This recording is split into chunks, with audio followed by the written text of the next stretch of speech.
Welcome back to the channel, guys. We have another unboxing today. I'm wearing the Rolex GMT Master 2. It's a beautiful day in the sun. Now let's take the camera down to the table and let's look what we have in front of us today. First of all, I have to show you, I showed you these guys the last week, and I told you my wife was gonna make a choice between one of them. And she actually chose, which one do you think she chose? She chose the white one. It was the right choice because this is a beautiful white watch. I'm a little worried about how it's going to be when it gets dirty because it's a white strap, but I've read on the internet that it's quite easy to clean that up, and I'm hoping it is, but she chose the white one. Now let's go to the unboxing of today. I'm just gonna put those watches away, and here we have the package, and here we have the knife. Yep, I'm using a Japanese knife today as well because we're opening up a Japanese watch. And maybe based on the watches I showed you before this one, you've already figured out that this also might be some kind of Japanese watch, and I said it was, and maybe it is, and it actually is another G-Shock right there.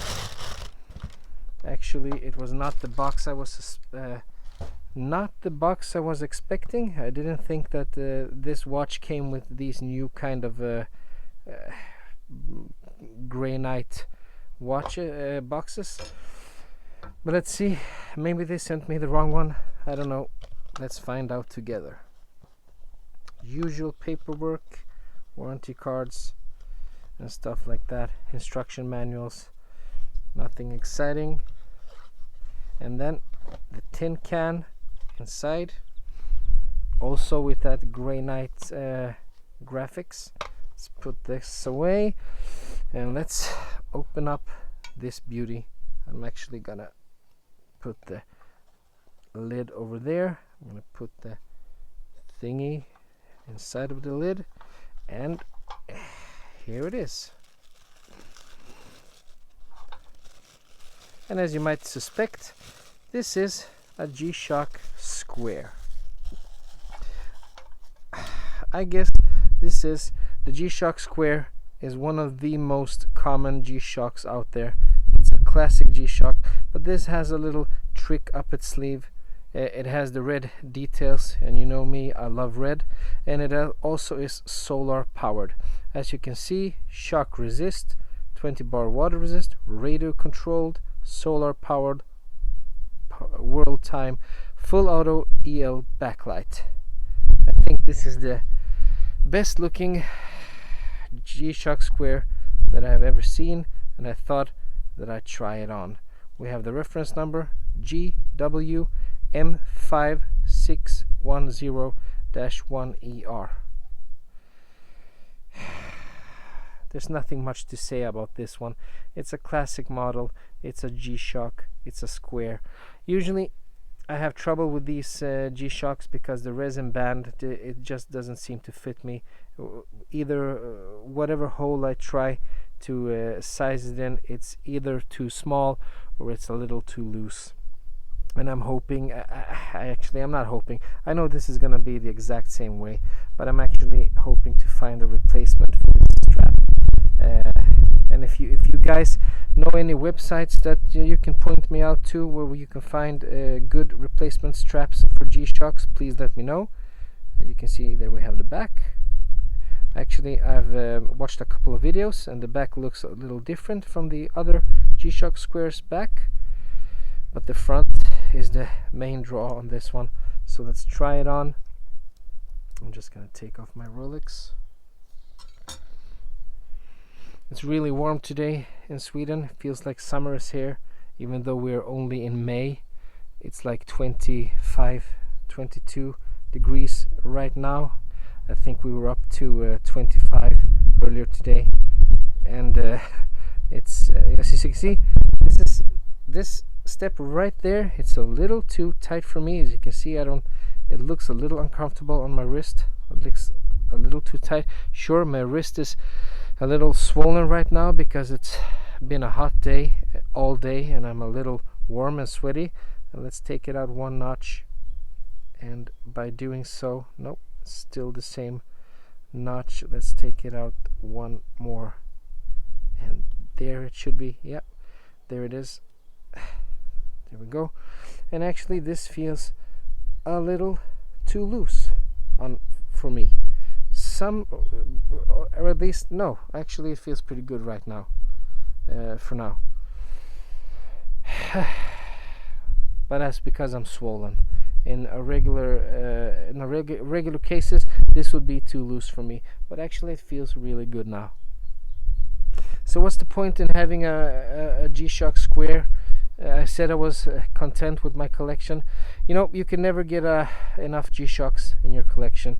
And actually, I'm going to show you one thing. Just hold up a second. This is my other G-Shock, and I really like this watch.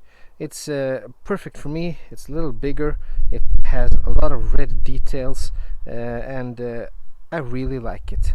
But there's one thing that bothers me with it, and it's just too big and really uncomfortable.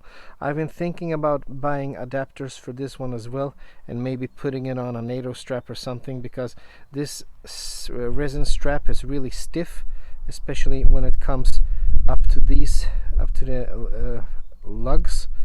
It's really stiff and it's really uncomfortable when wearing, and it's a monstrous size of a watch, even on my 20 centimeters gorilla wrists.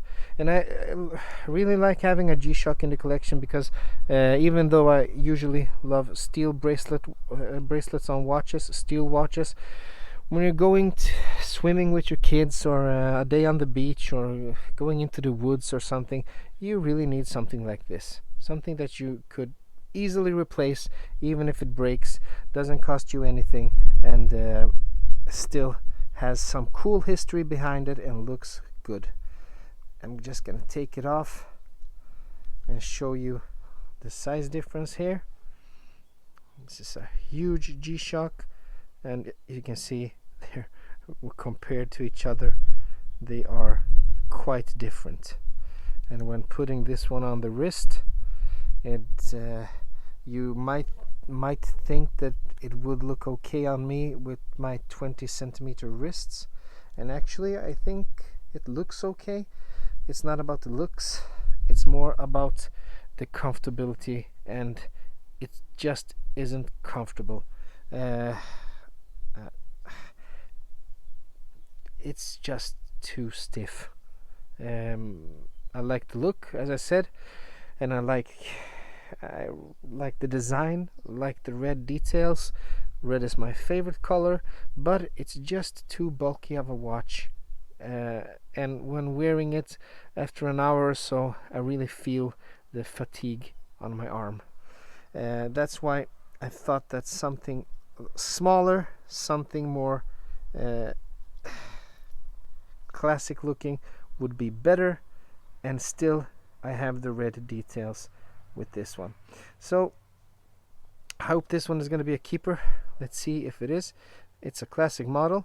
Some people are saying that this solar powered one is a tad smaller than the classic G-Shock squares, but I don't know about that. I've had a bunch of them actually, and I really feel that it feels the same.